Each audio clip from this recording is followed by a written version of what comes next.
Welcome to పురా local. నేను మీ Hema Malini.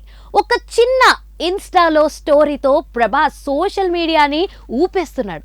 Hello darlings, చివరికి చాలా ప్రత్యేకంగా అనిపించే ఒకరు మన జీవితంలోకి అడుగు పెట్టబోతున్నారు.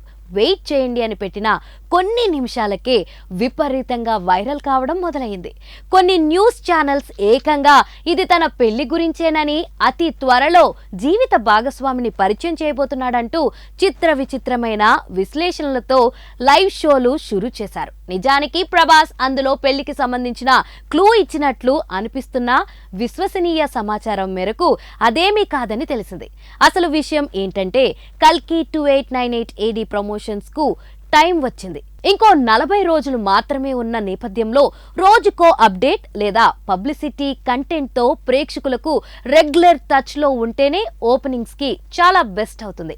ప్రభాస్ ప్రత్యేకంగా ఎలాంటి హడావిడి చేయకపోయినా రికార్డులు బద్దలవుతాయి. కానీ కల్కి విషయంలో కొంత ప్రత్యేక శ్రద్ధ అవసరం.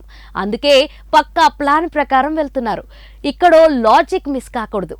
ప్రభాస్ నిజంగా పెళ్లి గురించి కబుర్లు చెప్పాలంటే ఇన్స్టా ద్వారా కాదు, మరో రూపంలో మరో సందర్భం చూసి గుడ్ న్యూస్ చెప్తాడు. సో కల్కి వేడిలో ఎలాంటి వ్యక్తిగత ముచ్చట్లు ఉండవని మర్చిపోకూడదు. ప్రభాస్ చెప్పబోయేది సినిమాకు సంబంధించిన కీలక అప్డేట్ లేదా మెయిన్ టీజర్ గురించని ఇన్సైడ్ టాక్. ఇది కాసేపు పక్కన పెడితే, సిరివెన్నెల సీతారామ శాస్త్రి గారి మీద ఈటీవీ రూపొందించిన ప్రత్యేక కార్యక్రమంలో ప్రభాస్ ఒక ఇంటర్వ్యూకు అతిథిగా వెళ్లాడు. చక్రంలో పాటతో పాటు సాహిత్యానికి సంబంధించిన కబుర్లు చెప్పుకొచ్చాడు. ఈ ఎపిసోడ్ త్వరలో ప్రసారం కానుంది. ఇన్స్టా కన్నా ఇది ఆసక్తికరంగా ఉండేలా ఉంది.